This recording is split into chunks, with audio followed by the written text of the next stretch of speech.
താനൂർ മുസ്ലിം കോട്ട തകർത്ത് താനൂരിൽ ഇത്തവണ LDF സ്ഥാനാർത്ഥിയായി ടി മുഹമ്മദ് സമീർ ജനവിധി തേടും. ഒഴൂർ പഞ്ചായത്തിലെ പുൽപ്പറമ്പ് സ്വദേശിയായ ടി മുഹമ്മദ് സമീർ ജീവകാരുണ്യ പ്രവർത്തകനാണ്. സാമൂഹിക സാംസ്കാരിക രംഗത്തും തന്റേതായ വ്യക്തിമുദ്ര പതിപ്പിച്ചയാളാണ് ടി മുഹമ്മദ് സമീർ. വി അബ്ദുറഹ്മാനിലൂടെ വിജയക്കൊടി പാറിച്ച LDF ചരിത്രം ആവർത്തിക്കാനുള്ള നീക്കത്തിലാണ്. മുസ്ലിം ലീഗിന്റെ കുത്തക മണ്ഡലമായിരുന്ന താനൂരിൽ 2016 പ്രബലനായിരുന്ന അബ്ദുറഹ്മാൻ രണ്ടത്താണിയെ 4918 വോട്ടുകൾക്ക് പരാജയപ്പെടുത്തി മണ്ഡലം പിടിച്ചെടുത്തതായിരുന്നു വി അബ്ദുറഹ്മാൻ ചരിത്രം രചിച്ചത്. 60 വർഷം കാണാത്ത വികസന പ്രവർത്തനങ്ങളാണ് പിന്നീട് താനൂർ സാക്ഷ്യം വഹിച്ചത്. കേരളം മുഴുവൻ ശ്രദ്ധിച്ച താനൂർ വികസന മാതൃകയായിരുന്നു. 2021 കേരളം കണ്ട ഏറ്റവും മികച്ച പോരാട്ടത്തിനൊടുവിൽ യൂത്ത് ലീഗ് സംസ്ഥാന ജനറൽ സെക്രട്ടറി PK ഫിറോസിനെതിരെ 985 വോട്ടുകൾക്ക് മിന്നുന്ന വിജയമാണ് താനൂരിലെ ജനത ഇടതുപക്ഷ സ്ഥാനാർത്ഥിക്ക് നൽകിയത്. കഴിഞ്ഞ 10 വർഷം 2000 കോടിയിലേറെ രൂപയുടെ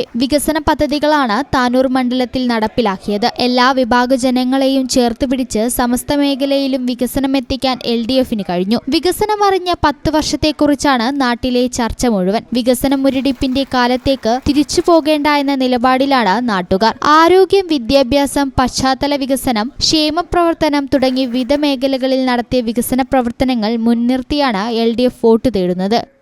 റഹ്മാങ്ക മാറുമ്പോൾ റഹ്മാങ്ക തിരൂരിൽ ആ മണ്ഡലം പിടിക്കാൻ വേണ്ടിയിട്ട് പാർട്ടി ചുമതലപ്പെടുത്തിയതാണ്. കാരണം മലപ്പുറം ജില്ലയിൽ നിർണായകമായ വിജയം നേടുക എന്നുള്ളത് ഇടതുപക്ഷ ജനാധിപത്യ മുന്നണിയുടെ ഏറ്റവും പ്രധാനപ്പെട്ട ടാർഗറ്റാണ്.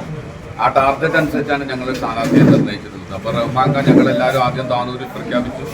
ആ പ്രഖ്യാപനം വന്നതിന് ശേഷം ഞങ്ങളെല്ലാവരും കൂടിയാലോചിച്ചപ്പോൾ റഹ്മാങ്ക ജന്മനാട്ടിൽ മത്സരിക്കണം, തിരൂർ മണ്ഡലവും നമുക്ക് പിടിച്ചെടുക്കണം, താനൂരിൽ നടത്തിയ പോലുള്ള വികസന പ്രവർത്തനങ്ങൾ തിരൂരിൽ നമുക്ക് നടത്തേണ്ടതുണ്ട്, തിരൂരിൽ നമുക്ക് പിടിച്ചെടുക്കേണ്ടതുണ്ട് എന്ന് വന്നപ്പോൾ നമ്മൾ പകരം ഒരു സ്ഥാനാർത്ഥി റഹ്മാങ്കാൻ്റെ വികസന പ്രവർത്തനങ്ങൾ തുടർന്നു കൊണ്ടുപോകാൻ കഴിയുന്ന, ജനസ്വീകാര്യതയിൽ റഹ്മാങ്കാർക്കൊപ്പം നിൽക്കാൻ കഴിയുന്ന, എല്ലാ തരം ജനവിഭാഗങ്ങൾക്ക് സ്വീകരിക്കാൻ കഴിയുന്ന ഒരു പൊതു സ്വതന്ത്രനാവണം താനൂരിൽ മത്സരിക്കേണ്ടത് എന്നാണ് ഞങ്ങൾ തീരുമാനിച്ചത്. ആ മത്സരിക്കാൻ വേണ്ടി സമീറാക്കാനോട് നമ്മൾ അഭ്യർത്ഥിച്ചു. മുഹമ്മദ് സമീർ എന്ന സ്ഥാനാർത്ഥി നമ്മുടെ ഏറ്റവും അടുത്ത പ്രവർത്തകനാണ്, നമ്മളെല്ലാ പ്രവർത്തനങ്ങളിലുള്ളതാണ്. എല്ലാ ജീവകാരുണ്യ പ്രവർത്തനങ്ങളിലും പാർട്ടിയുടെ തന്നെ ഇടതുപക്ഷ ജനാധിപത്യ മുന്നണിയെ സഹായിക്കുന്ന ആളാണ്. മത്സരിക്കണമെന്ന് സ്നേഹപൂർവ്വം അദ്ദേഹത്തോട് ആവശ്യപ്പെട്ടു. അദ്ദേഹം അത് സന്തോഷപൂർവ്വം സ്വീകരിച്ചു. ഞങ്ങൾ അംഗത്തട്ടിലേക്ക് ഏറ്റവും വലിയ വിജയം താനൂരിൽ ഉണ്ടാക്കാൻ കഴിയുന്ന വിജയ തട്ടിലേക്കാണ് ഞങ്ങൾ ഇറങ്ങിയിട്ടുള്ളത്. ഈ ചാനൽ ന്യൂസ് താനൂർ. നടക്കാവിൽ hospital building, Valanchery, Malappuram. Phone number 04942084 010 7034071111.